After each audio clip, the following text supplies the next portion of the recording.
તો વીર ઝારા ફિલ્મ જેવી સરહદ પારની લવ સ્ટોરી જેવો એક કિસ્સો અમદાવાદમાં બન્યો છે।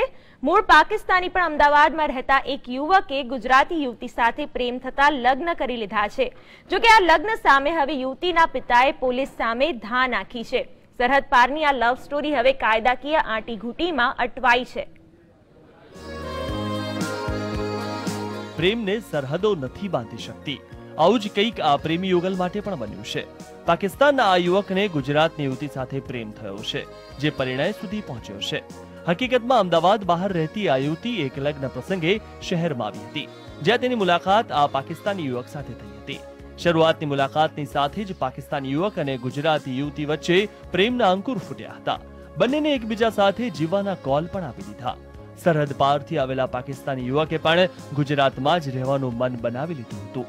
આખરે આ પ્રેમી યુગલે ભાગીને લગ્ન પણ કરી લીધા। મેં એકબીજાને પસંદ કરવા લાગ્યા। પહેલી વખતમાં મિલ્યા હતા, એની બેને અમને મિલાવ્યું હતું, પછી 3-4 ચક્કર બીજી એની બેને મિલાવ્યું હતું અમને, પછી આસ્તે આસ્તે વાત કીધી હતી। અમે ફોન પર કોન્ટેક્ટ થઈ ગયો તો પછી વાત કરતા અમે 1.5 વર્ષ થઈ ગયા વાત કરી છે। લગ્ન તો આ ઉંમાંથી આણંદથી પોતે આવી જઈ હતી, અહીંયા જ બસ સ્ટેન્ડ પર આવી જઈ હતી। પછી હું લેવા ગયો તો કોર્ટ મેરેજ અહીંયા જી કટામાં કીધા હતા। ઘરે વાત કરી કે આ છોકરો મને પસંદ છે, તમે ઘરે વાત કરો તો વાત કરી પપ્પાથી। પપ્પાએ બધું ચેક કર્યું, છોકરો પસંદ આવ્યો, પણ મારા જે જીજાજી છે એમને છોકરો કે બીજી જાતનો છે, એના માટે એમને પ્રોબ્લેમ થઈ કે ના કરો, એના લીધે મારા પપ્પાએ ના પાડી। પણ બધું સમસૂત્રો પાર પડે તે પહેલા જ આ લવ સ્ટોરીમાં પણ ટ્વિસ્ટ આવ્યો છે। 4 વર્ષથી અમદાવાદમાં રહેતો આ પાકિસ્તાની યુવક યુવતીના પિતાને નથી ગમતો। યુવતીના માતા પિતાએ આ યુવક વિરુદ્ધ પોલીસ સ્ટેશનમાં રાવ નાખી છે। યુવતીના પિતાનો આક્ષેપ છે કે પાકિસ્તાની યુવક બીજી કોમનો છે।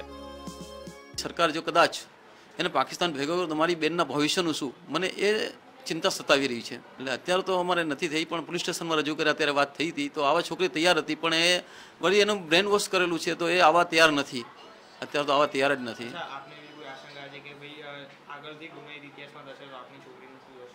મને એ જ ચિંતા સતાવી રહી છે કે મારી બેનનું ભવિષ્યનું શું, મને એ ટેન્શન સતાવી રહ્યું છે અત્યારે। મને લાગે છે કે એની કુબેરનગર પોલીસ સ્ટેશનમાં વચ્ચે 2 વર્ષ પહેલાં કંઈક ફરિયાદ થઈ હતી છેડતીની, તો એમાં સમાધાન થયું છે એવું મને જાણવા મળેલું છે। કદાચ એ તમે ત્યાં તપાસ કરાવીને કદાચ મળી શકે છે।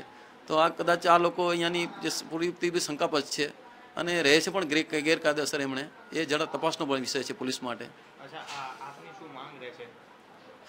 મારી તો એવી માંગ છે કે મારી બેન માનભેર કદાચ પાછી આવે અને એના શંકાજીમાં છૂટી જાય તો સારું છે, નહીં તો પછી એનું ભવિષ્ય અમે એનું રોડાશે તો મને સાલા એ અમારી ટેન્શન, અમારે ચિંતા સતાવી રહી છે મારી બેનની।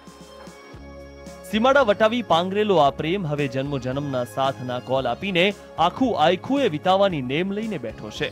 પણ ફિલ્મી સ્ટોરીની માફક આ પ્રેમ કહાનીમાં યુવતીના પરિવારનો વિરોધ હવે આ પ્રેમ સંબંધમાં દિવાલ બનીને ઊભો છે। ત્યારે જોવાનું એ રહે છે કે સરહદ વટાવી પાંગરેલો આ પ્રેમ હવે સમાજે બાંધેલા સીમાડાને ઓળંગી શકે છે કે કેમ। મિહિર સોની, GSTV, અમદાવાદ।